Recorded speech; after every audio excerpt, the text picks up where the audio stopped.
Olá, boa tarde. Hoje vamos ter o Então que tens feito com o Andrés Montes. O Andrés Montes teve recentemente uma exposição na Galeria do Sol, no passado mês de outubro, e hoje vamos ter aqui cerca de uma hora, vamos estar aqui cerca de uma hora com o Andrés, onde ele vai falar um pouco do seu trabalho e do percurso artístico que tem feito nos últimos anos. A conversa vai ser feita em inglês, porque o André está mais confortável a falar inglês do que em português para poder fazer uma apresentação mais clara do seu trabalho. Quem estiver a ver em direto, depois se quiser fazer alguma questão ao Andrés, pode escrever sempre no chat da transmissão e ele depois pode responder às vossas questões que possam ter durante a apresentação. Não precisam de esperar para o final. Se quiserem fazer alguma questão sobre algum trabalho em específico, podem-no fazer. Pronto, vou deixar então com o Andrés e obrigado por estarem presentes. Thank you, José.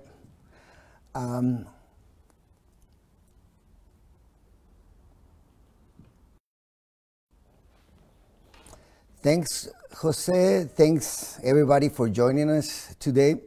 I'm really excited to be here. It's kind of a strange situation right now with the COVID, that we are doing this now, and we're broadcasting it live in Facebook.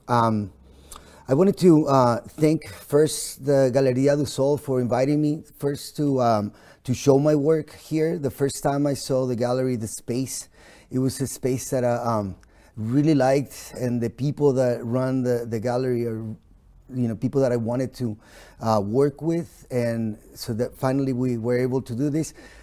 Although because of the circumstances, it was kind of a different way of an exhibition. Past exhibitions I had.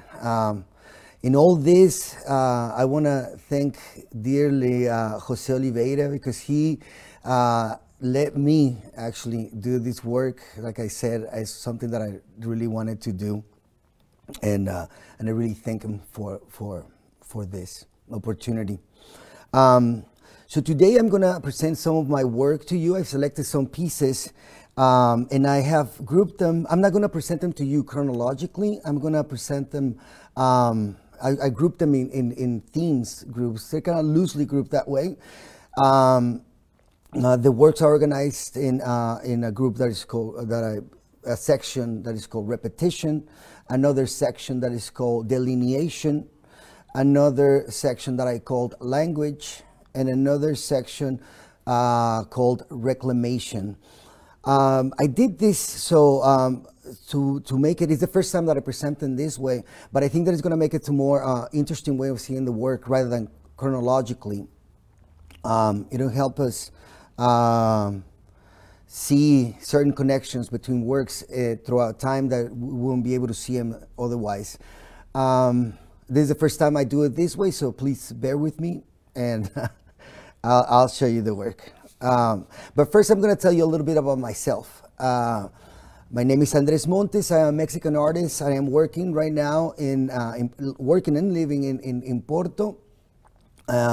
Before, I was living in Madrid, and the first time I got out of the country was to go to the United States, and that was a long time ago. I actually now live longer outside of Mexico than in the actual Mexico, and this has obviously has had an impact on the way I work and how all the pieces that I do are developed. They are all through them runs this sense of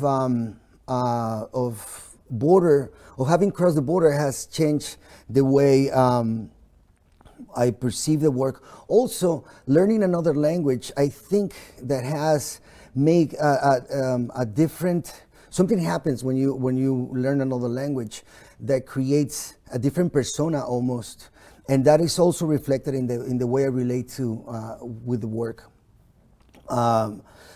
In Mexico, the neighborhood where I grew up, going to the United States was almost like a rite of passage.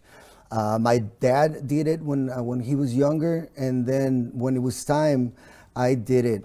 I just did it young when I was 15 years old.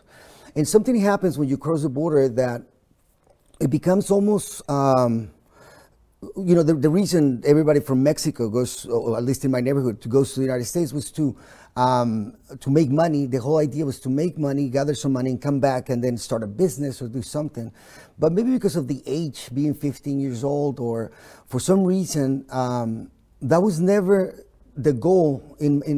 I always ended up staying in the United States and never wanted to go back to Mexico. Not that it was something that I did purposely, but it just happened that way.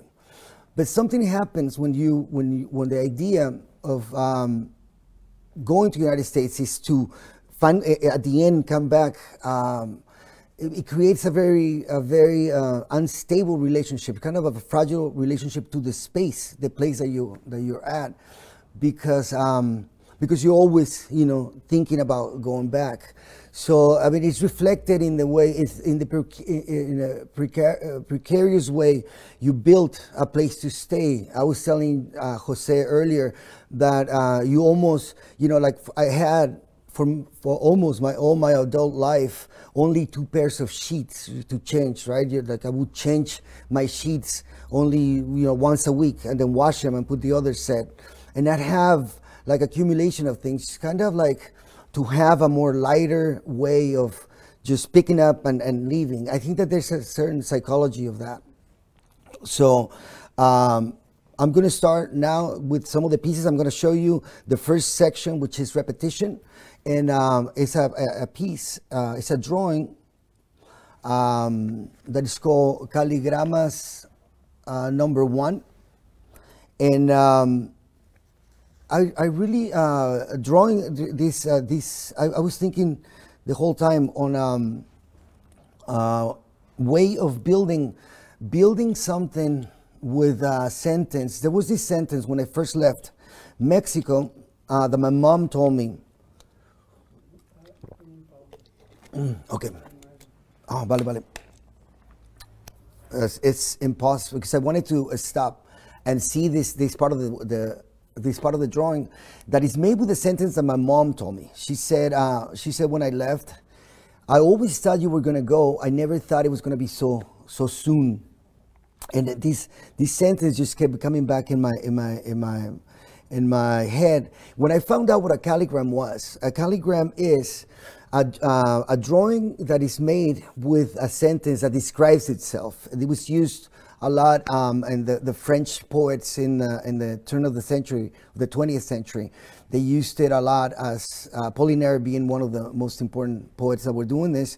And I really thought that it was very interesting to create with something that is a negative, something that is a void, as is a goodbye, to create a drawing of a house that creates something, right? And it was a series of drawings that I kept going like this. Repetition is also present in this another piece, and I think that repetition is important to group. I group these pieces in this under repetition because I think that they say that this piece is called practice makes perfect. And they say that it's a strategy to get really good at something, right? You practice and you get better and you become better at it. But I think that when you're in life and when you kind of like ask to do and adapt to a new environment, as I did in the United States, something happens where this practice it's bad practice. So it really doesn't necessarily take you to a better outcome of the practice, and so I did symbolically. I tried to address this by learning how to embroider. And I started not knowing, and in the process, learning how to embroider this on some paper that I found, and in drawings of this house, as if trying to conjure up the magic of being able to create my own space. Maybe one day, to be able to do it. So that's what I wanted to present in this piece. The next piece under this group is Yo Soy. And I use for this piece not a calligram, a palindrome, which is a phrase that you can actually read both ways, Yo Soy. And if you can see this, you see that you're able to read it frontwards and backwards. Yo Soy means I am. And the way I did it is I drew with graphite on the wall with little lines, almost like I was thinking of the little lines that you do in jail, what you want to count the days that are passing by. And this accumulation, it is a very arduous process, and this accumulation of lines kind of added up to build who I am. And then with being a palindrome, this phrase kind of comes back on itself to state that I am. Right here is where repetition is kind of like this almost a mantra to try to become and relate to space in a loose way, symbolically at least. And then another piece that I did was it's called It Takes Time. Using the same technique of these lines, line after line after line, building up this self-evident phrase that says that it takes time, is probably, I'm referring to a more existential kind of a theme, but it's also self-described, that it takes a long time to actually do this on a wall, on a large wall, right? As we can see this, it's in the gallery space, and it takes time. At the end, the way I've ended up this piece is to erase it, and erase it in a performance. I think that there was this piece actually existed before at a regular gallery, and the gallery space was white lights and me doing the drawings in this space I did this for an exhibition and a solo exhibition that dealt with time. This phrase was hacer tiempo, means kind of like wasting time in Spain. So I thought it was a beautiful phrase, very suggestive. And so this piece had an existence. It Takes Time had an existence as a regular piece in a regular exhibition, but these are some of the pieces that I actually presented. But it occurred to me that I could actually finish the exhibition with another event, which was kind of like the closing of an event, and I called it was the annulation of an exhibition. And what I did, and I'm going to digress right here. It doesn't have to do with repetition, but I think it's a very interesting thing that I found out after I did this event, where the whole some poetry was read, a manifesto was shared. I invited friends that are musicians to help me dismantle the exhibition while they were playing music, kind of reacting, experimental music, kind of reacting to the actions that were happening in the space. At that time, I was at the same time I was erasing This Takes Time, and there was a lot of people that came over and participated either as artists and friends or helped me dismantle this whole thing. And this exhibition, this closing, really marked me in a way I thought about exhibitions, that they don't end necessarily in a way they can be actually open. So thinking about this, it's something that I really like to think about. There was another exhibition when as soon as I had a chance, I kind of opened the gallery space to become a workshop, where an atelier, where things will be changing the whole time I was there, working in the same space, open to the public, and the public can come in and actually contribute to the work that was being made, and I will be changing depending on what the conversations that happen in the space, or materials that I would find around the gallery. The exhibition was changing. I took a typewriter and I was typing messages on the wall. As the days passed, more and more paper was coming in, more tools were coming in. I invited friends, so there was a tarot a reading of the tarot cards. I created this banner that I will be rescuing phrases from the people that were visiting, and just kept trying to keep up, painting the banner, erasing it again. So there was always changing, and a lot of people were visiting this exhibition, and it was very exciting. I found some dirt that I filtered. I made some clay. There's other musicians working. We're getting ready there too, in this image, to do the tarot reading. Ben here brought some. He's a sound artist, and brought some really interesting artifacts to actually tape the whole. Like we can see here the piece. These are tape players that are playing a tape that goes all the way around the exhibition space.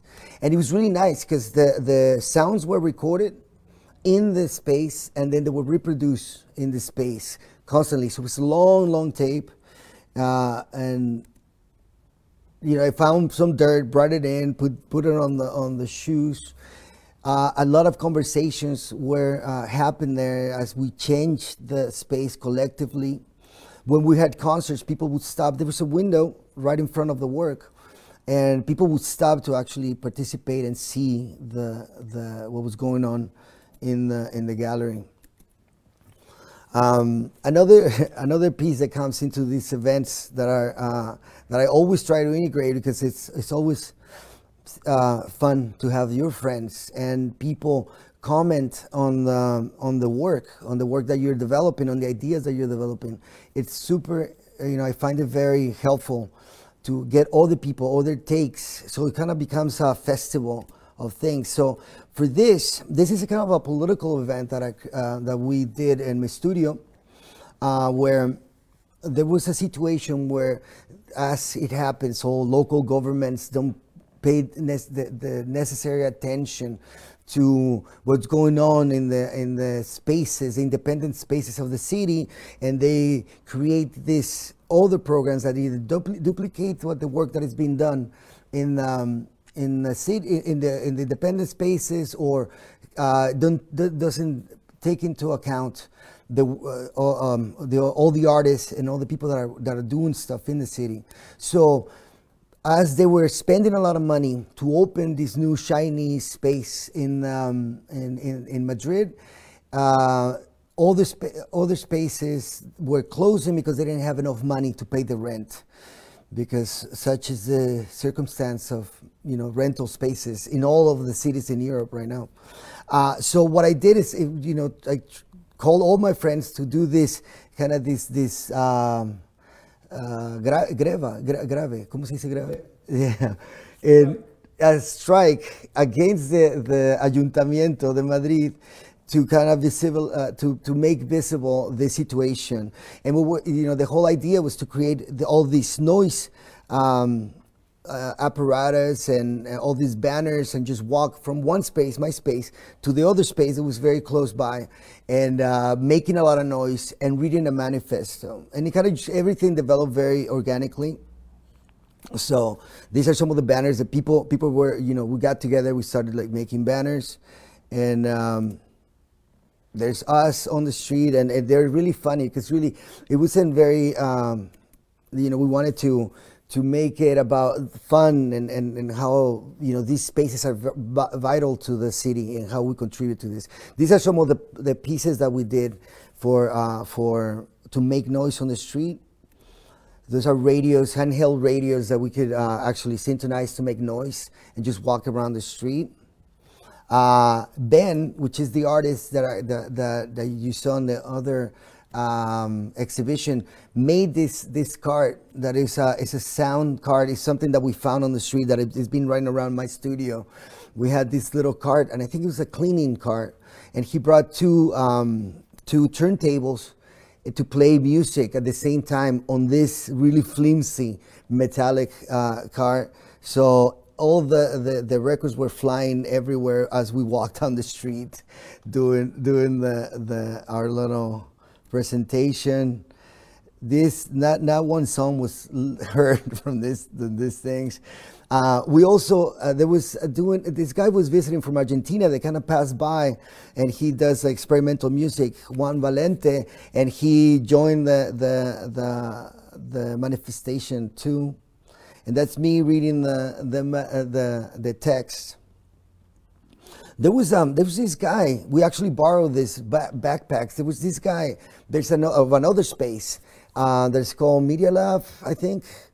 The Media Lab in Madrid. There was this guy that developed these backpacks. This is a sound backpack that you can actually input anything you want. And we wanted to make noise, so we actually we made some compositions with noise, kind of like to walk around. So we had like 3 or 4 of these that I also took on our walk from street to street. So that's Valente doing the walk. I really like these banners. It says that those banners literally say, I complain, and the other one says, but I do it more, or something like that. It's really funny. Everybody was having a really good time in this thing. And now we're going to see a little bit of a video that Ben actually did with the action.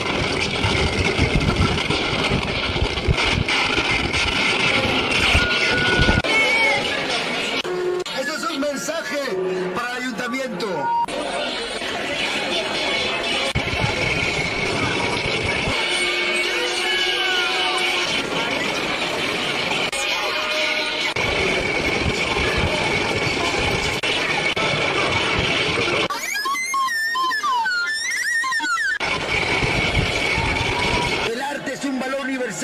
Como la salud, y el ayuntamiento ha de pagar a quien lo crea.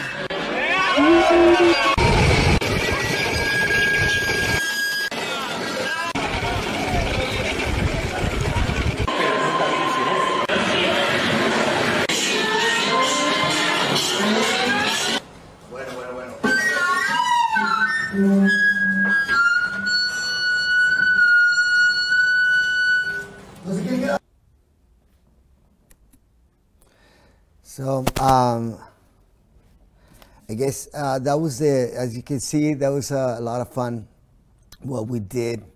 The place closed, and just things kept going the same way, unfortunately. We've arrived to the second part of the second group of works. This group I called delineation. And I think that there's a question from you guys. I will tell when you repeat. No? All right. Just because it's the works before. All right, perfect. Someone asked, the works you showed works that you were looking for personal identity. No? You saw it, no? And then you go to this more group's identity, no? You showed right. In Madrid, this more. Yeah. Okay. Yeah, that may be confusing. I see the first. There is definitely okay. The question was if I've that I first in the first group of pieces I was doing more identity pieces, and then the latest pieces are more about collective identity. I think that here's what the chronological maybe would have helped us, because obviously the first ones are more are older pieces, but I thought it was important to actually see the mind frame where I come from. I think that all the pieces that I do, even the collective pieces, are about this relationship to place and how place kind of builds identity, and how it is. Maybe later I found out that yes, in a collective, if there's a collective working together to actually build who we are at the end, no? It's the community who creates us. In the first one, it was more of an existential start to actually start thinking about these themes. So yes, it may be that's perceived, but I think that there's always in all the pieces that I'm going to show you, there's not a clear cut in between the individual and the collective and the identity and the collective identity. I think that it is woven in all the pieces that I'm going to show. So now we're going to move. I hope I answered your question. If not, just re-ask and we can go through that. Let's see. So the next group that I did, and once again, this is not going to be chronological. They kind of come in sort of. I grouped them on what I thought that is going to be interesting to look at because there are pieces. So I made banners at the beginning of my work, and I did banner for the latest exhibition that I did here at Galería del Sol. So don't take them chronologically. It's kind of like the way I ordered this thing. So the next one is called delineation of space.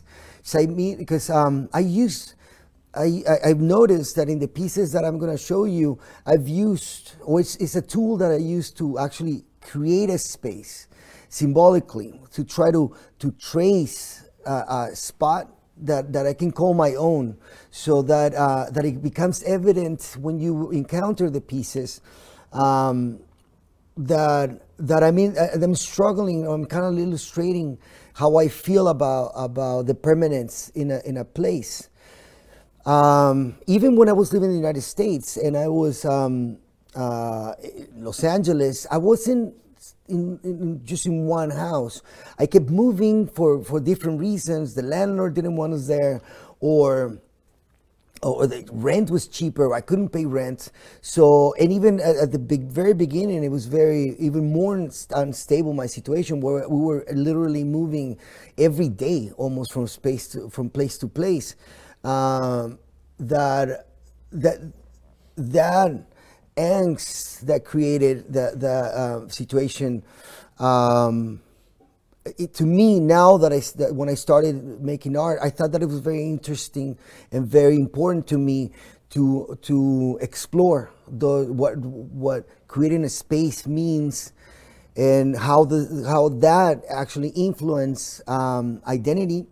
And like I mentioned at the beginning in the introduction, how also language, foreign language being English, the first one that I encountered, also shaped the way I do who I am, and as a consequence, the work that I do. And this is an early piece, and it's called "I Am Home." And it's a symbolical tracing. I believe it's the first video that I made, and I did it. I was accompanying a friend at a artist residency in Catalonia, and right when we were gonna leave, I kind of thought of this idea of kind of marking a space, and it's a video. So I'll show you a little bit of the video. It's kind of long, so I just cut a little piece of it.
So you can see right here, it's like, if you saw the first scene is me stepping into a place that I actually made in the middle of the field. You can see where we were, and it kind of like drew a little house on the floor, and he kind of just stayed there in the middle of a field somewhere lost in the mountains of Catalonia. And I really like that kind of like a poetic gesture that just, did that.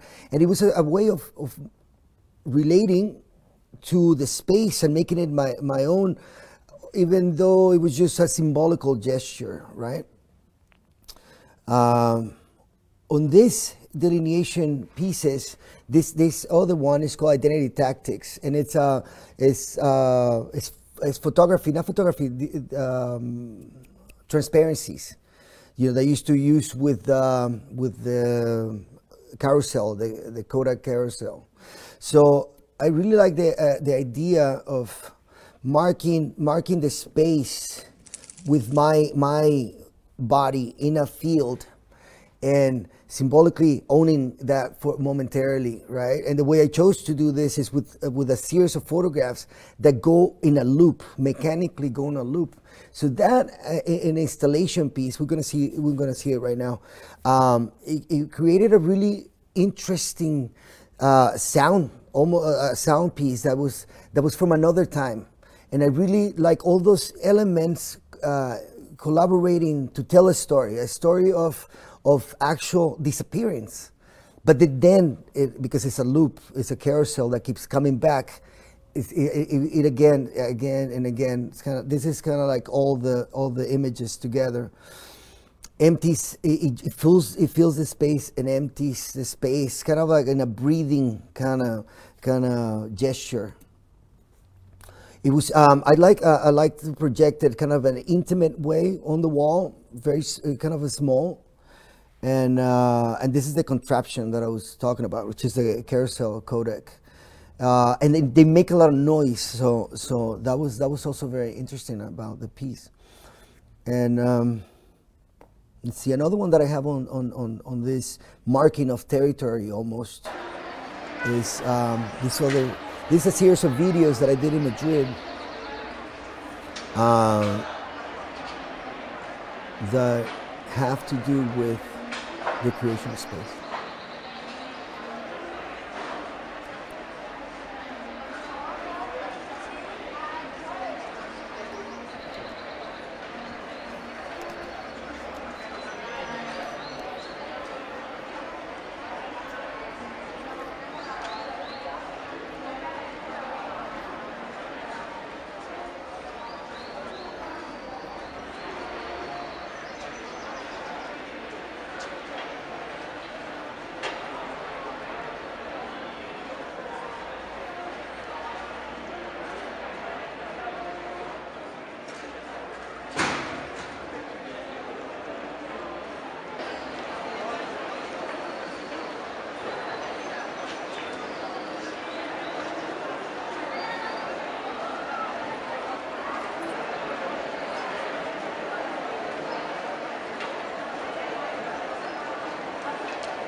Jose was asking me right now that I was offline, what was the material? And the material is dirt. I really like working with raw materials, very simple and humble material, which is dirt, rocks. It's stuff that I find. I find that having found stuff is more interesting. Also, keep sending your questions. It actually feels better to know that there's someone listening, and now I can tell a story. It was kind of odd just talking to a camera.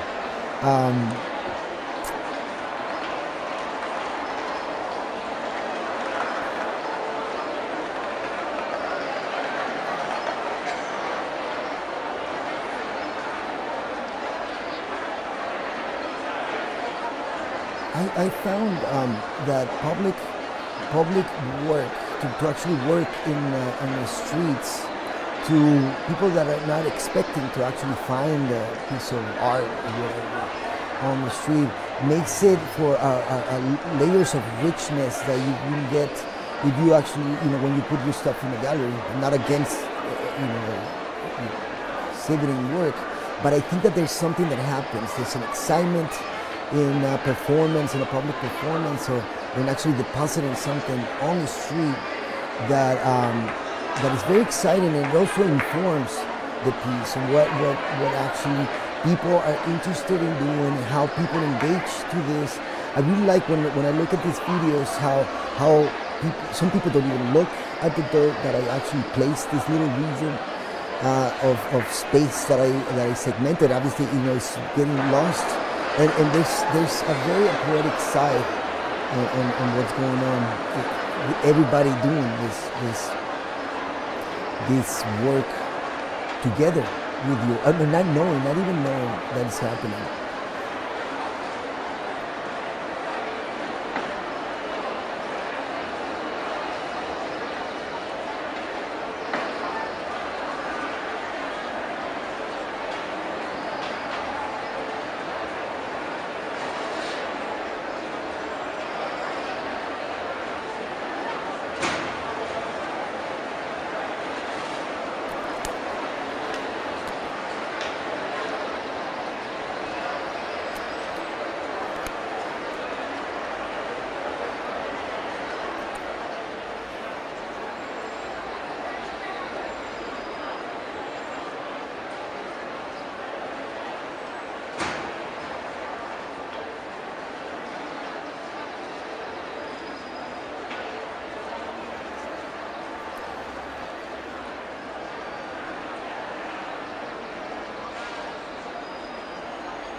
So this piece continues like that until kind of disappears. I really like the first person that stepped on the thing and didn't even realize that there was something different. There were the people that were looking at me, like when I was doing this stuff, that were surprised that something was happening. It's kind of odd. So it's called Regiones Transitorias. It has a in different places I've done this. I actually did it in Helsinki. I was invited to do for this festival, performance festival, which at first I didn't know I was doing actually performance. Then kind of when I was invited, I come up with something. So I did this piece, and I did other pieces with language that I'll show you a little bit further. This is another piece that kind of marked me. On the second performance that I did, I actually had this image where I was digging a hole, and somehow it was related to the effort, this effort that takes to actually create a space to call your own. And so I thought that I would represent it symbolically by doing this. The thing is, though, that when they invited me here, this is done in Castilla-La Mancha, and it's very arid, and it rains only not very much, but it kind of bakes the sun. It hits so hard. This mud, they kind of bakes the surface, so it's very hard. And I didn't know this. I didn't do any proofs because I actually don't. When I do, action work or performance, I don't like to rehearse or to actually tell anybody that I'm doing something. So there's like the essence of what's happening is real, and it's happening, and I'm reacting to the action at the moment. And I think that helps me. See, the pieces are done also not just for an audience that is going to see them. Obviously, there's something about that I'm thinking that something is going to, someone's going to perceive it. But there's a lot of me trying to understand how I relate to space, and how I'm transformed by this action. This performative action actually does something. There's an excitement, and an emotion that happens when you're performing that is very strong, and I really like to see how it changed me at the end. I'm gonna play you. This is a compilation of this performance. Actually lasted 2 sessions of 8 hours. I cried in the process. I had blisters on my fingers. But it was a very transformative action that I was involved in.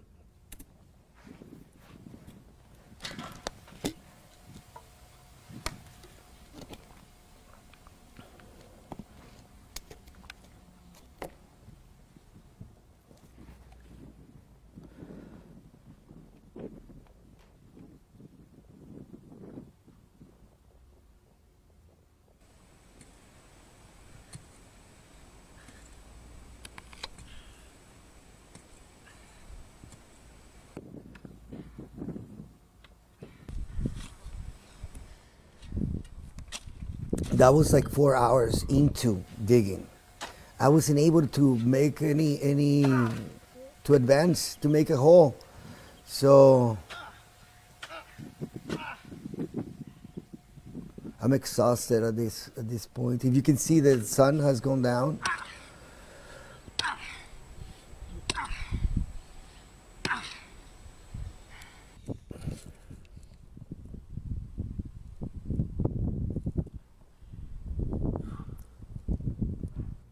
That's me a little bit beat. Then I came back the next day to try to finish, but it was just crazy work.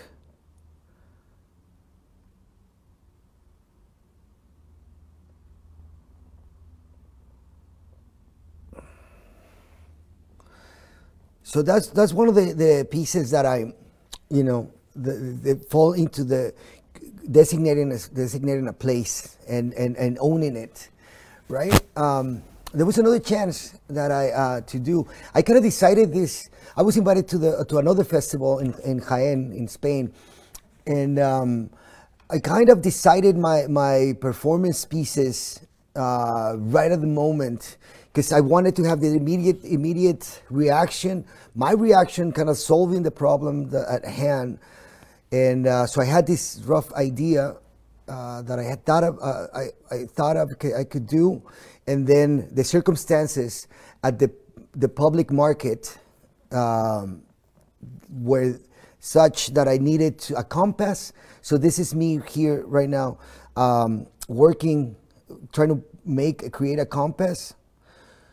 And then obviously, this is the middle of the day. People are actually going and buying their stuff for food for their lunch.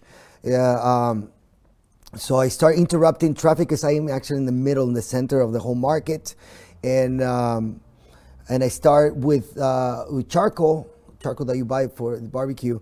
I start writing on the floor. This is within the delineating a space. Now I'm using language, and I start with a question that is asking, what is a border? What is ¿qué es una frontera? And I ask if it's the impossibility of give another step. And all this is writing that I'm doing. Everything is related to this question, and that I'm resolving at that moment, trying to go fast. And working with the compass that is attached, the rocks attached to my hand, and to get a circle around me. And just started, some people just didn't have the patience and just walked through it, which was also very interesting to see how the stuff that we do has different receptions, with different people. And this is the photograph that Jose used for the event. It's got the end result. I like to, when I finish a piece, the piece is finished when it's finished, and I just left at that point, and left everybody, kind of the people that were buying. There was a really cool moment that I didn't think about, but there was this lady in the market that was looking at the whole thing, and when everything was done, she didn't know what this was because she didn't know how to read.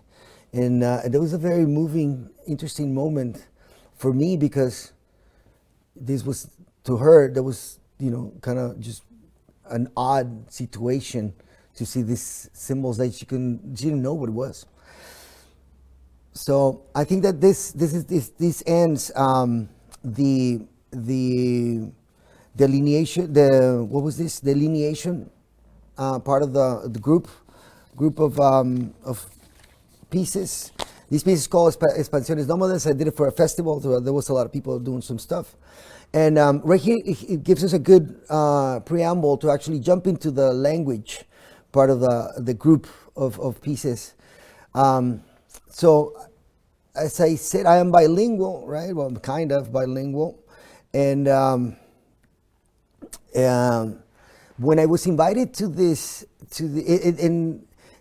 I've noticed that something happened to me when I learned English, when I was able to think in English and dream in English. Something happened to me. And actually, there's like another persona that speaks English. I think that every language has a personality and a way of constructing the world, because it's the way of thought is made out of words, and these words definitely create a framework of who you are. And I've noticed in myself that speaking English, I even have a different tone of voice when I speak English than when a different laughter and a different disposition when I speak English than when I speak Spanish. And so this really got me into thinking, and you know, how language affects identity. And identity, as we've seen as another exploration, is how place affects identity. So all this I created for this performance festival in Helsinki. It's called the Manche Rouge. I went and I created this how do you call it, artifact that is called word actions. So we're actually writing in public and see how people react to it. This is prior to all the other pieces that you've seen with the last piece with Expansiones Nómadas at the market. This was previous to that. And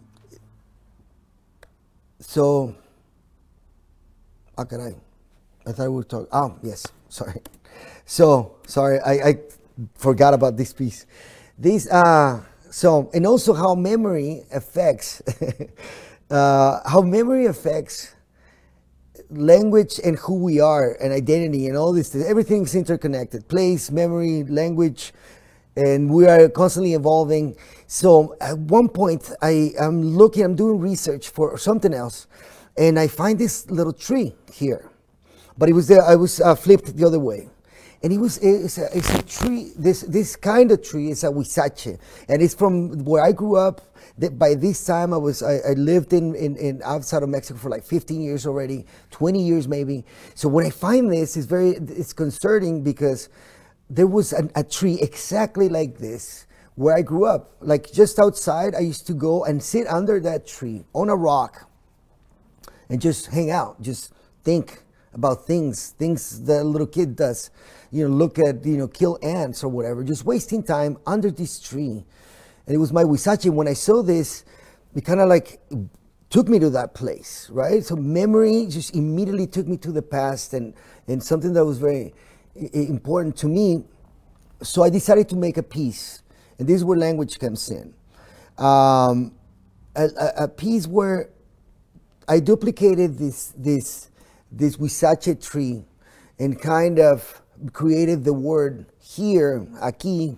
So, and it kind of like blends, kind of dissipates into white. So the memory fades. There's a whole poetic intention behind this piece. There's also some fans that work. So this actually, these photographs are fluttering constantly with air.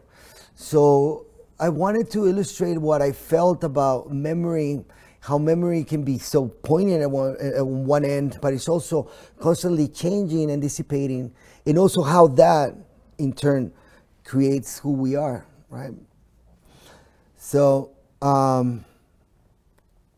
this is, I thought that we were going to jump, I don't know, I put this piece in here, but I thought we were going to jump to this one, which is, this is Helsinki downtown, and this is me kind of measuring where I'm going to be writing words. And the words are words that I rescue from what I hear when I'm walking. I think they're interesting things, and I just try to reflect them again on to the people, to see how this whole artifact works at the end. And for this, I think that the word was unelma, which means dreams, if I remember correctly. And this is written with salt. So, you know, there was also like a physical symbology that I wanted to access here. Then in Berlin, with all the noise that there is, you know,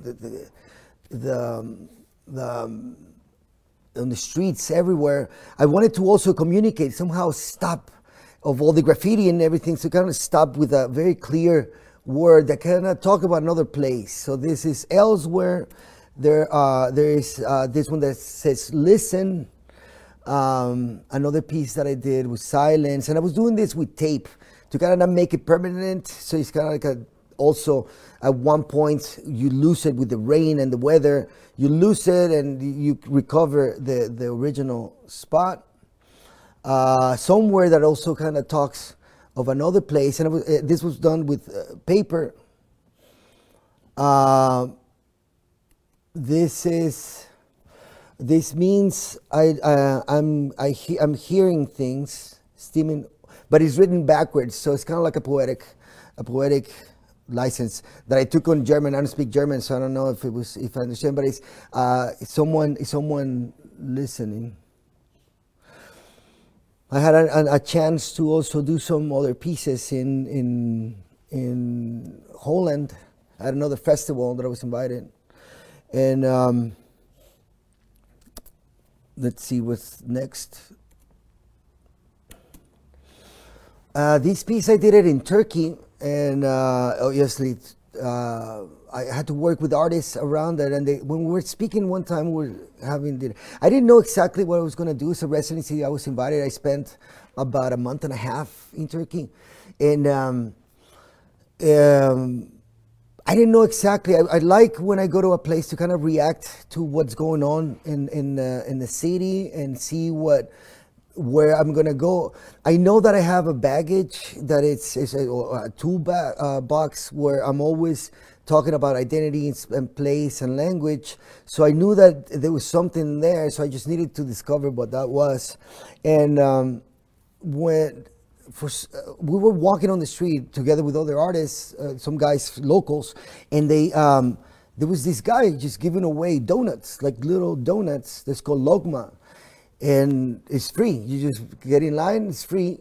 And the reason they do this is whenever it's kind of like an idea of sharing the wealth. Whenever it goes well in business, or you're doing well, you give away logma to the people, or these little candy donuts. And also, it's also given when someone in the family dies, because so more people can actually pray for the soul of the person that's passed, and I thought that was amazing. I thought that it's a beautiful costume, and that I wanted to integrate it into what I was doing, and I didn't know exactly how that was going to be. In another conversation, they started talking about a saying, because I started like maybe in certain sayings I'm gonna find, or proverbs I'm gonna find something to say, something that touches me. And there was this little funny one that talked about a father being a donkey because he didn't want to work, because the child didn't want to work. So it says something like, don't be a donkey and work. Don't be like and work like your father. But if you loop it, if you come back around, you can almost, and you take away the commas, you kind of start saying, don't be a donkey, don't be a donkey like your father and work. And so I started working with that, and it was fun. With the help with, obviously I don't speak Turkish, with the help of these people. So I created this is a personal thing, and it's kind of what struck me, this thing when you, my father had passed a long time ago, very traumatically to me, because I was very attached to my dad's, to the idea of my dad, even though he left us before. The presence of my dad was always a constant in my life.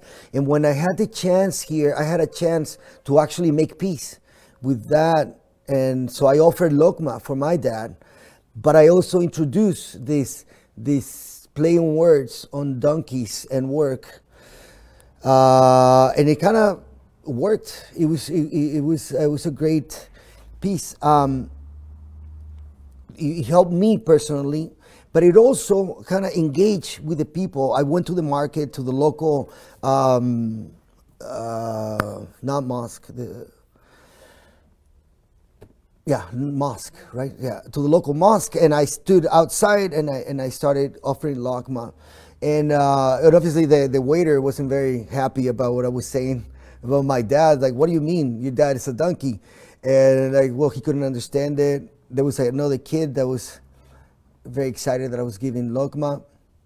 These are people that are actually in line to get the donuts. And these are the people eating lokma and praying for my dad, for the peace of my dad. That's lokma. It's delicious. It's a great custom. So there was language in public again, engaging with the people of the place. And it happened that I have a really good friend, a sculptor that lives in Athens. He just moved there, and so we went to visit him, and he lived in the very politicized and aggressive, I wouldn't say aggressive, a very politicized part of town, this downtown, which is Exarchia, where all the protests that were happening against Europe and the European Bank, while they did all the economic adjustments for Greece, were happening, and it was there were violent protests happening there with burning of trash cans and stuff. And when you arrive to the plaza, it's full of banners, reivindicating messages of fight, and the people are gonna get better. But by the time we went there, we went for the Biennale. No, not for the Biennale, for the Documenta. We went to see what was going on over there, and by that time, everything was calm. It was almost accepted. That was what happened. There was no turning back. No complaining was going to actually turn back what was happening with the European Bank and the money that Greece had to pay, or whatever measures needed to take. But the tension has calmed down. But they almost became a ritual that every week, around on Thursday, Friday, around the same time, people would start like a small little riot, but a very contained riot. So much so that we were drinking actually at a bar on the corner, and then one of these little riots happened, and there was like tear gas going on and some burning of trash cans, but it was so small and it was almost like a play of an actual riot, because we actually walked out with a drink and looked at this happening. There was no real danger there. It was staged, and it kind of made me think what was going on. And I reacted by the next day. I was walking around and I found one of these banners that was on the floor. So I took it to the workshop, my friend's shop, and I started thinking about what to do with this.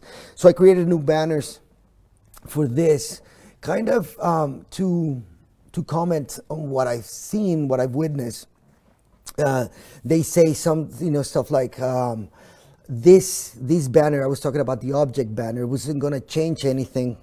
So they says this is not going to change anything, and other futures are possible, and I created a couple of banners that I deposited in the same plaza where this was happening, because obviously it was the place where messages were being exchanged, and I wanted to participate somehow in this thing in reaction to what I did.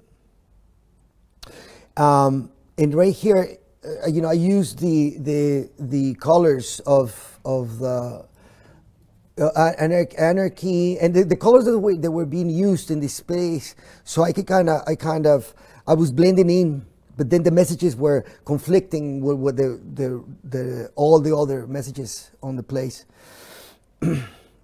So this gave me an idea that maybe at the end, it is something that I've been thinking a lot, but it kind of made me think that maybe the message is not necessarily what's important. There's an aesthetic of revolution that I wanted to comment on. So I took the colors and I kind of erased. When I was erasing those banners that I did in Athens, I noticed that there was something happening when you erase a message from something. There is this palimpsesto happening, idea that there's a history of a history of stories happening behind these banners. And so maybe it wasn't even necessary to actually show a message, but then to kind of just blend it in. And this takes us, this is another one that is called white on white. It's red on red, black on black, white on white. There's a bunch of banners just erased. And there's this heritage behind them that I like. When I came here to Porto, I was invited to be at the Deliceiras residency. We had a really good time. We had a month to work, and I kind of retook this idea of the message being lost in the banners, and I kind of just started doing conflicting and erasing. Instead of erasing, just kind of they fall under the same idea of the revolution, the aesthetics of revolution, and just created this really difficult to read banners. But I wanted the spirit of the banners to be there. This doesn't happen. I'm showing in this group, but they're not chronological. These two happen to be, the banners in Athens happened before than this. But this idea of actually making holes on texts to really signify them, it's an idea that I've been working with for a while. And I was in another residency for the Institute für alles Mögliche in Berlin, where I knew that in the newspapers, there was something in the newspapers that had to do with time, identity, information, and creating self that interests me, but I didn't know how to work. And so I started just typing the words in a sheet of paper, and then I was doing it in the kitchen, and when a friend of mine came into the kitchen, and I told her, "Oh, look, this is what I'm doing," and I started reading them out loud, and I realized there was something in this text being read in a list instead of in a paragraph that transformed the text. So you have the same words, and all of a sudden they signify something different. And this is the first piece I did with this, taking the words of the front page of two newspapers, the Zeitung, I don't know exactly what, the German newspaper, the one that is the most popular, Die Zeitung, something like that, and a Mexican newspaper. So a friend of mine, I got her to actually do this little experiment. So, Schlachtross, sold, sown, schlecht, schlechte, leicht, schlicht, schon, soul, south, southern, Schwäche, speaks, special, sehen, sehr, seien, Spinning, sporting, sports. seiner, St. Olin, Lemon. Seite, Stadium, Stafford, staggering. Seite, Standards. seither, selber machen. Started, startled, Selbstlos, state, selten, state, selten, stockpile, setzen, stockpiling, stop, strength, studio, submit, suffer, such, suggestive, summer, Sunday, Sunday, supporters, sure, surveillance, survive, sweeping, system.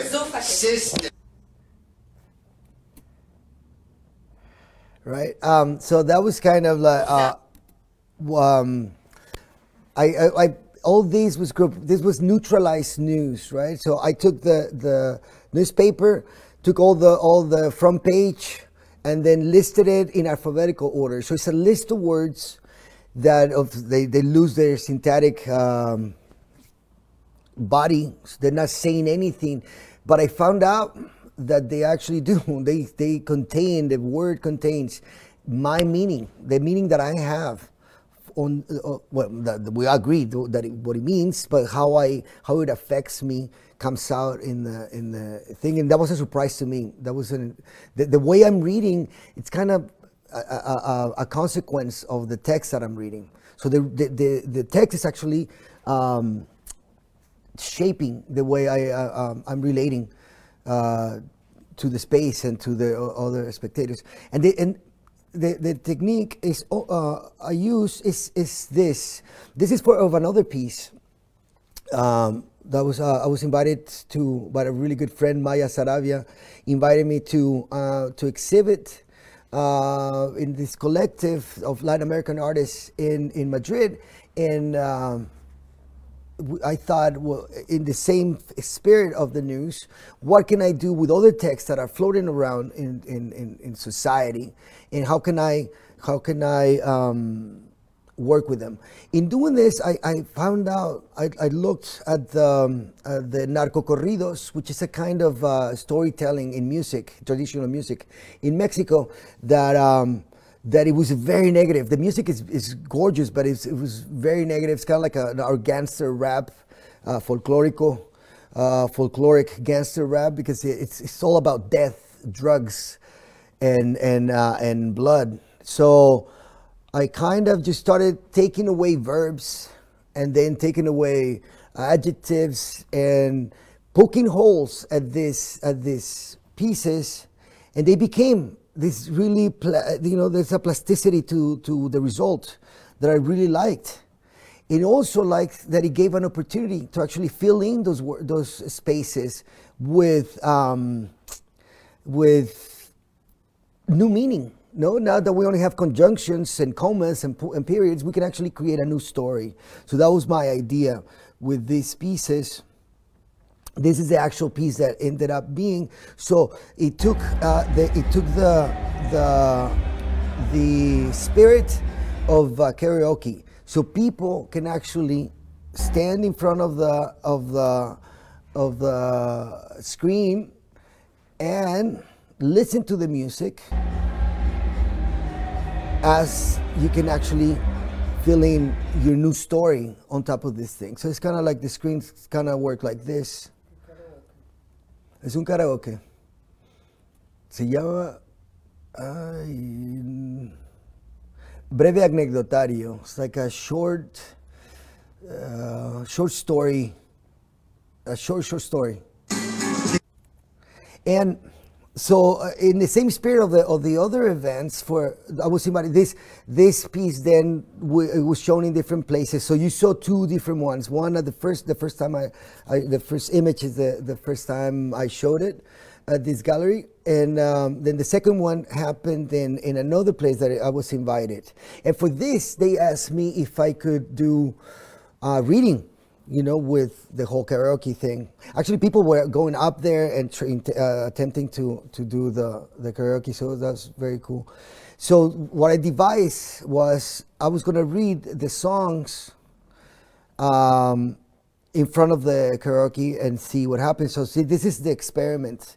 And this was done for the closing of the exhibition. Después, con la, los, a y dos, sin, por su, que en él 15, yo, 15, yo, 15, ya, 30, 30, ya, 50, ya, 7, ya, y, abajo, y, absorbido, y, acabe, y, activado, y, activado, y, adrenalina, y, aguaje, aguaje, y, ahí,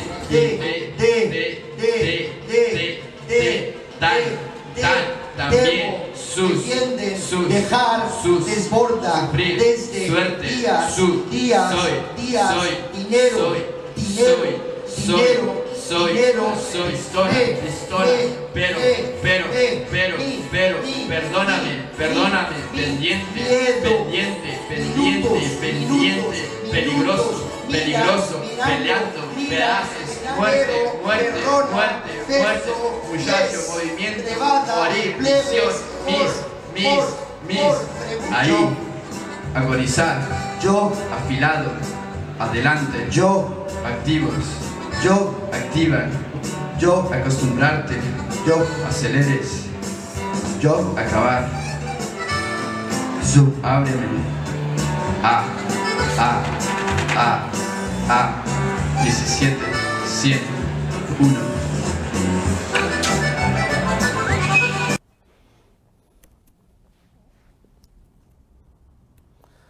So it's kind of like what it looked at the end. These are very intensive readings. Actually, they take like 20, 30 minutes of reading this challenging text. People, the people that stay are true champions.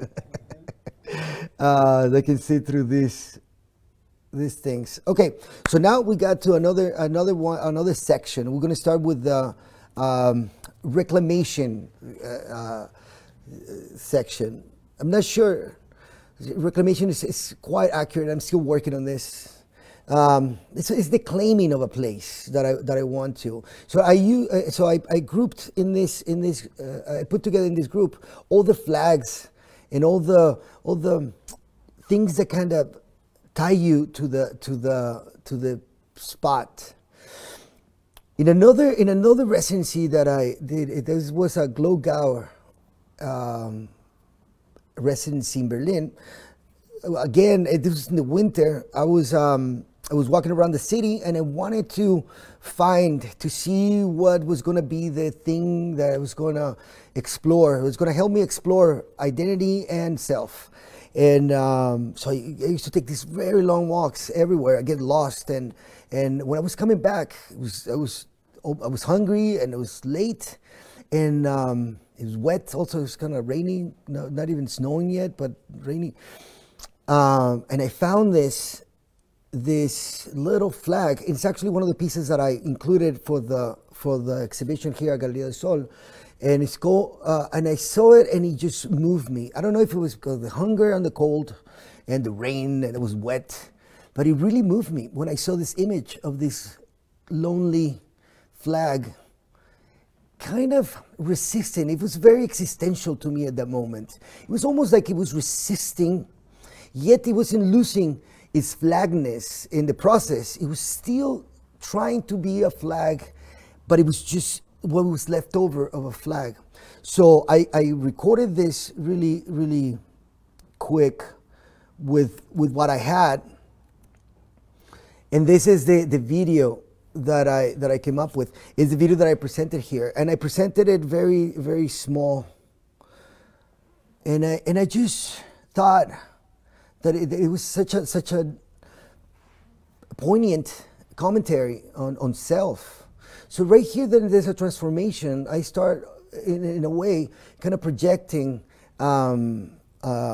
meaning or anthropomorphizing this flag, maybe how I felt in the winter, German winter, and I thought that it could be something that we could use to actually reflect. All the people reflect on these themes that were of interest. In the same space, I found another flag that was on the floor. And this is called One Red Flag. this was laying on in the studio. This is my studio. It was laying on my studio the whole time I was there. Just the rag on one side and this really, really long piece of wood that I found next to it. So all this is sitting where I found the first flag, where I recorded that video, and it was standing there, and I knew I needed to do something with this. It was found material. It was exciting. It was, you know, it looked really nice to me, you know. And what happened is that I just stood the stick to the wall with the rag, and when I saw it, I knew that was the piece. It was one red flag, not doing what a flag should do, but it's kind of like a flag that gave up. And when people came into the studio to actually see this stuff, they had so many interpretations on this gesture, or just how, and to me it was surprising how two things, when you put them together, and depending on where you put them, they signify something else. The meaning, it's dilates, it's stronger, gets stronger, and so things that you learn, and it's one piece that I really enjoy and like. So with more spaces, we're going back to Turkey, walking around the studio trying to find stuff. In Turkey, I saw, you know, there's a very patriotic and very nationalistic country. They really have reverence for their flag and for the president, and the founder of the country's Atatürk. It's super important. You can see the photograph everywhere. Kind of like, you know, Catholics, you know, Jesus. Well, there's Atatürk, and to me that was, you know, it's kind of dangerous. There was this whole repression on the newspapers that was happening too. And I realized when I started asking what the names of the newspaper were, there was a very positive names, you know, like One Bright Day, you know, it's called one, is Bir Gün. So all this surprised me, because all of a sudden these beautiful sentences were being stolen from people and were being given another meaning, negative meaning, because of the newspapers. And also the flag. I think that I read somewhere that being patriotic and nationalistic, it actually works against altruism and solidarity. And it makes sense, right? Because if you're thinking about your country, you then don't have space to think about others. And so I thought that wasn't healthy to have so many flags. You can have love for your place, but to have so many flags, I thought it was troubling somehow. So I decided to work off of the red flag of Turkey, and created this piece where all is commentary on how everybody kind of just holds up these ideas that we have. It's the community comes in and takes hold of these ideas and help maintain and prop up these things. I think it's kind of literal what I'm saying right now, but it's, you know, the poetics involved in doing this. I was interested in this image and how can make a comment or contribute to the conversation about the importance of these things, you know, nationalism and stuff.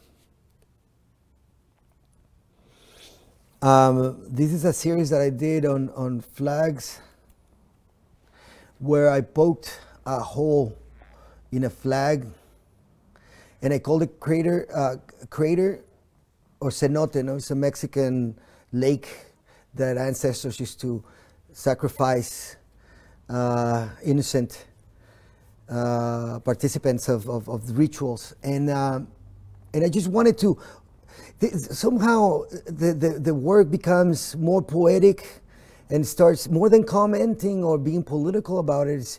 It's kind of images start hunting me to try to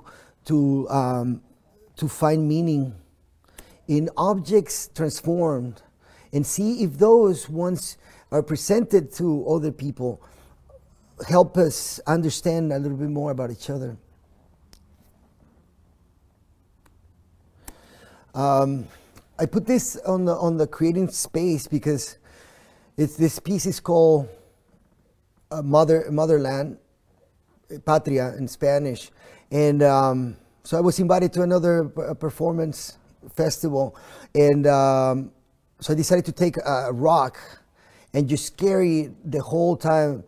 I'm against the, I don't like to have a moment to actually do a performance, because I think that approximates theater.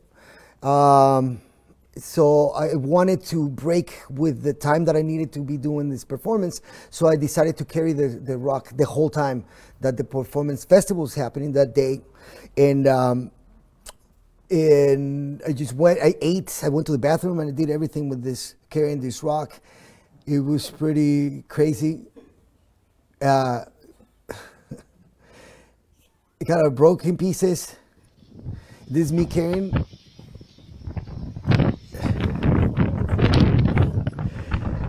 So I think that I wanted to, it was important. I can't carry it anymore. I wanted to comment on how this ideas of nationalism, of a nation, whatever, it's a weight that you carry with you, and sometimes it's a good weight, sometimes it's something that is necessary to actually keep you linked to who you are, but other times it works against the common good and your own health. Sometimes I saw people, I've seen people, I've known people that suffer so much being away from this piece of land that is just not, and it's unhealthy. So I wanted to, that's also, there's a piece that I put with the flags because it's a piece that kind of links to the floor. And all this, it's kind of like a overview of what I've been doing up to the point I was invited to do the exhibition here in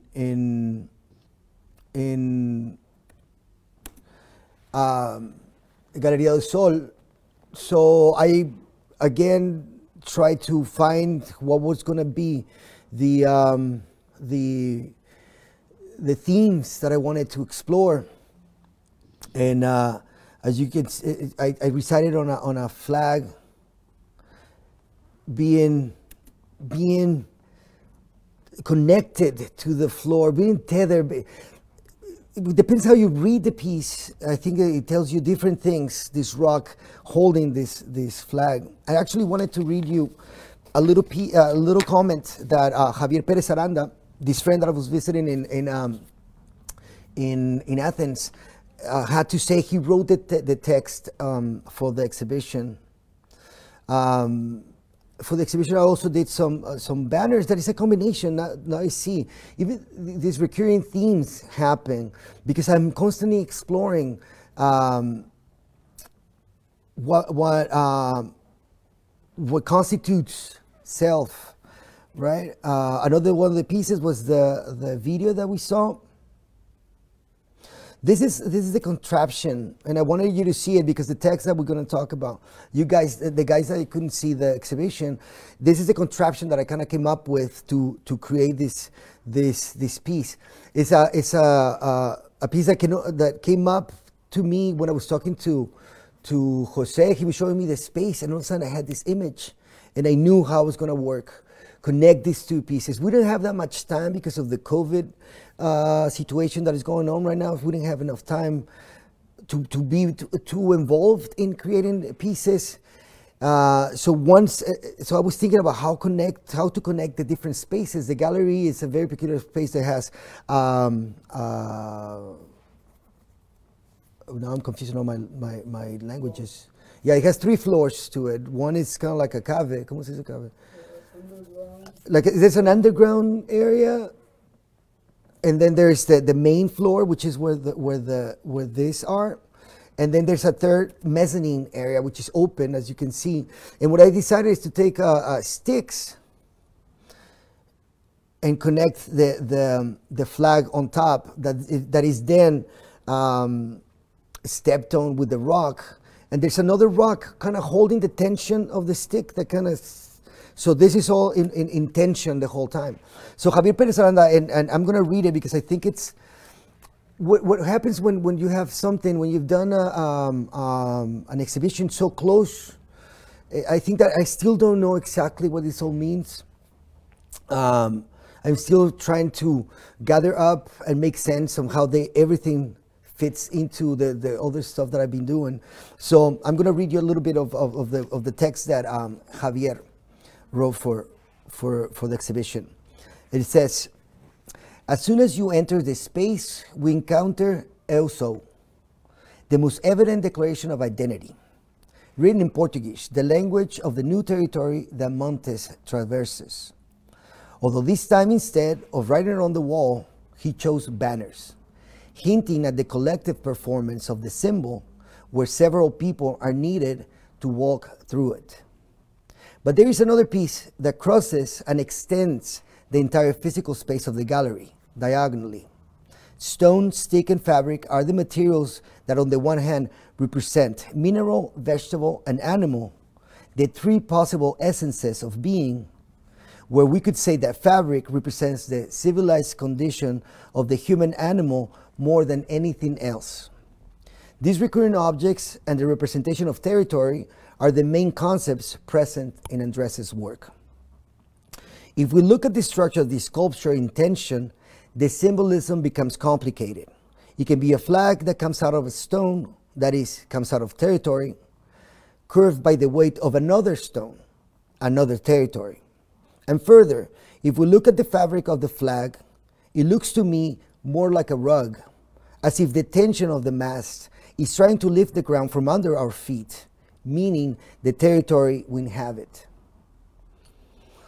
But what is a flag but the symbol of a common territory? And if we look carefully, we will find that the stripes on the flag carpet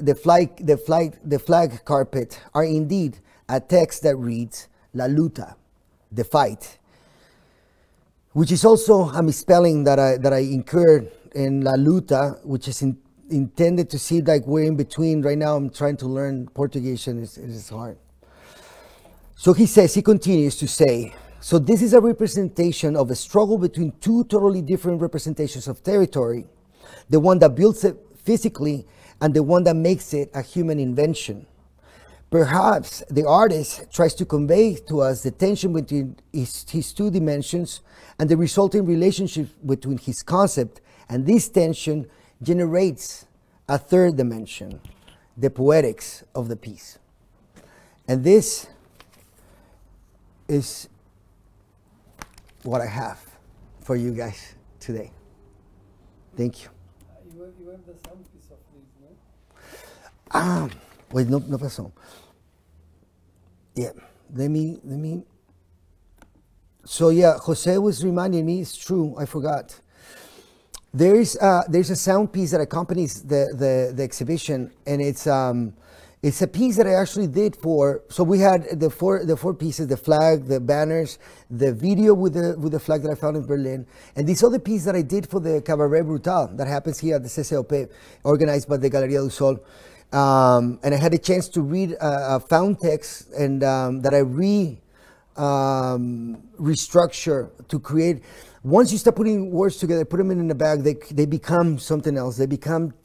We as humans tend to create stories as soon as we try to make stories out of everything, try to make sense of words. So these are loosely arranged words that then they start suggesting a story, and I follow through with the reading and with a little tweaking around. So let's see if this works. Can we hear it? This language becomes a barrier. The message is confused. Fused. Refuse. Abrir. Asignar. Construir. Cruzar. Descender. Descubrir. Encontrar. Entrar. Escuchar. Guiar. Habitar. Interactuar, inventar, observar, obstaculizar, organizar, pedalear, quedarse, reunirse, tomar, visitar, para,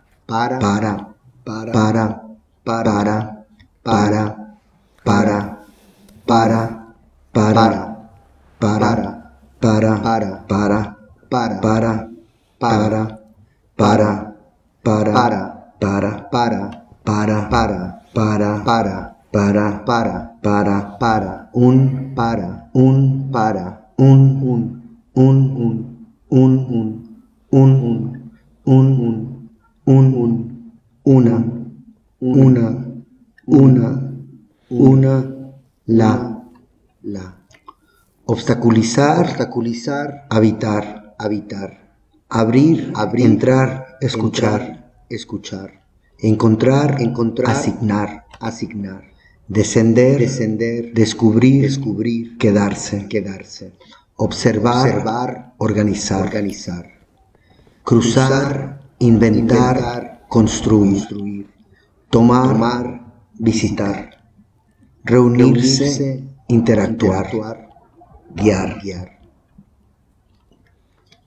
Para cruzar un territorio, para abrir un camino, para descubrir un lugar, para inventar una geografía, para asignar un barranco, para descender un círculo, para pedalear una piedra, para habitar un olor, para visitar, para guiar, para observar, para escucharse, para reunirse. La brecha. Para construir espinas, para organizar zanjas, para encontrar, para tomar un continente, para entrar un archipiélago, para interactuar una aventura, para obstaculizar, para quedarse un hoyo. Relaciones, objetos, frases, rastros, paredes, rejas, una línea. Sumergirse, orientarse, caminar, perderse, vagar, penetrar, errar y seguir. ¿Qué es una frontera? La imposibilidad de dar el siguiente paso.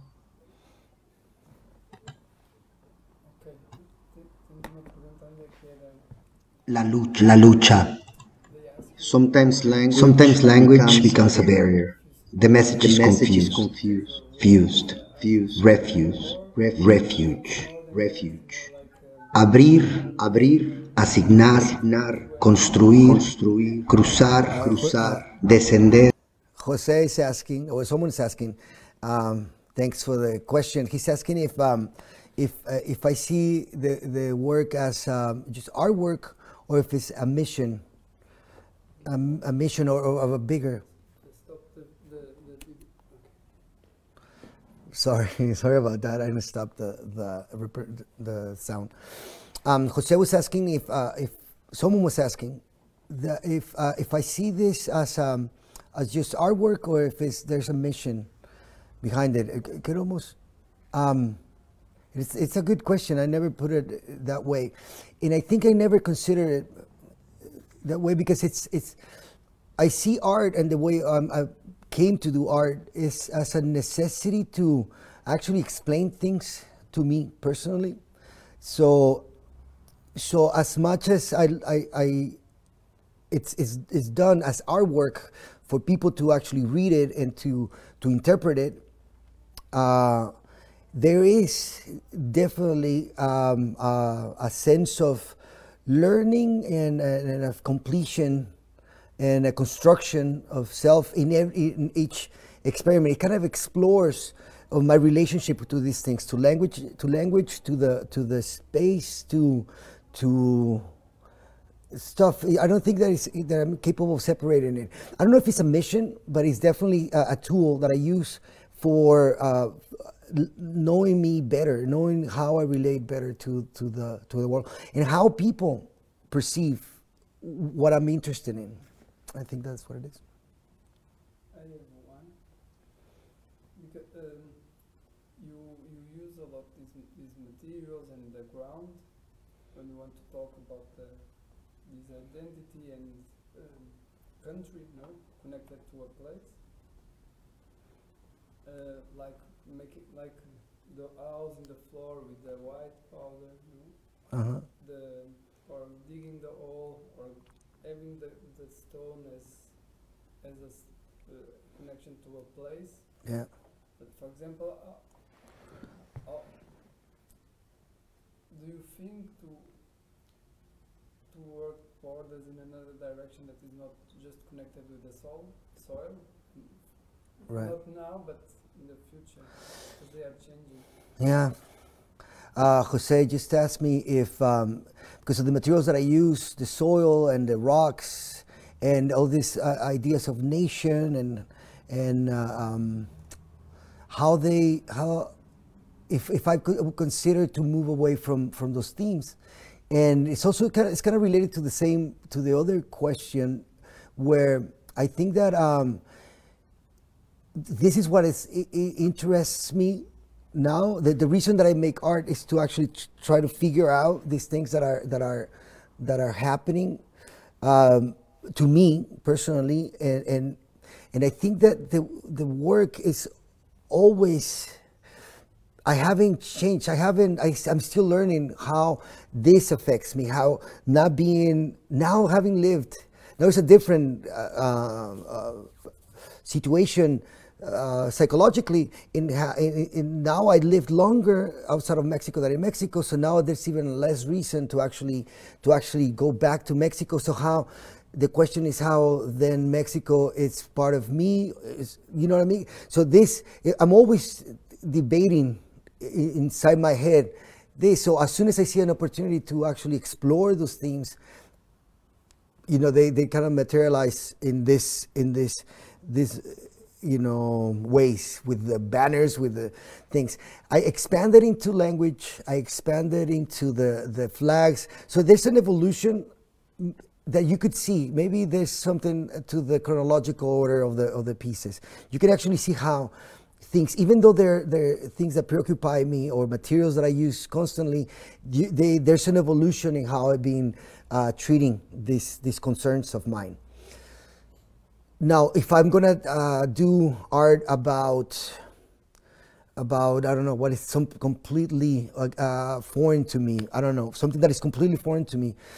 I don't know if in the way I work, I don't think it will be possible, because then it won't be the profundity of interest, of feeling to actually make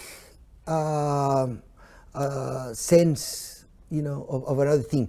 But I think that is, I think about other stuff, so maybe there's space for the stuff. There's actually a piece that I don't have that is called Materia Contempla Materia. I was reading this really cool book by a really smart guy his name is, the book is, I'm really bad. I always forget these things. But I was reading this book, and it's about, they call it, he has a theory, but it's it's not a theory, it's a theory of life. It's not a scientific theory.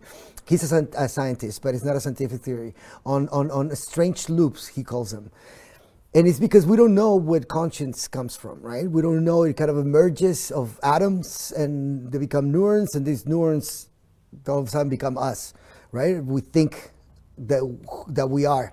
So I'm perplexed by this phenomenon. So I did this little joke that is called Materia Contempla Materia. Matter contemplates matter, where I put a little rock looking at, you can find it in my Facebook, you can find it in Instagram. It's a little rock looking at a little photograph of K2, or maybe even Mount Everest, right? This huge mountain. And it's a photograph, and it's a rock, and that's all it is. And there's the title, Matter Contemplate Matter. And everybody laughs when they look at it. But what I was doing is, there's another reading on top, and it's, you are the only matter that can actually contemplate this matter, right? So it's a little joke. So there's but there was a rock there, and there's wood. So I kind of tend to fall into the same materials at the end. They're easy to find. So there's also, something to say about that. They're easy to find. They're everywhere. You can find dirt anywhere, and rocks and sticks. People throw this stuff away all the time. So that's kind of why I use them. And I have another question that is somehow connected with this one. It emerged before. And Laura is asking you, would you love to do a piece in Mexico? And it's funny because we were talking about the soil, and now It I is. was asking you that. Oh, that's definitely something I never done work. Just repeat. Oh, Laura is asking if I would like to do work in Mexico. I'd love to. They haven't invited me yet. I never. So I love to, but I don't know what I would do, because then I would be going back, right? There's something that happens in the psychology of the migrant, that is, there's a disconnection. All of a sudden, when you come back, it's what happens when you go back to the house you grew up with, where everything's everything's smaller, right? Like the distances and everything looks, kind of tiny, because you change your view. The place remain the same. So I think that there will be something to talk about and to work with, but it makes me very nervous, the idea of working in Mexico. I feel, I don't know, conflicted about it. I want to, and I think that it'll something will come out of Mexico. I think that the way I work has to do the way I grew up, with this immediacy of materials and things. So I definitely like to do it. I don't know what it will be, and it makes me very nervous.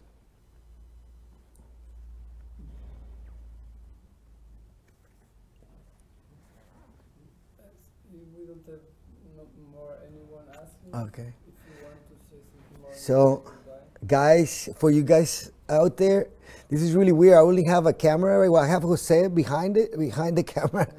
Yeah, but it's really weird to be talking to kind of about myself. So I hope you enjoyed the presentation. Once again, I want to the technician. ¿Cómo te llamas, Andrés? João Maya, the technical guy that is here, the CCOP, helping us with the technical marvel that this is. And Jose, again, for sitting there and, bearing with me, and you guys for joining us.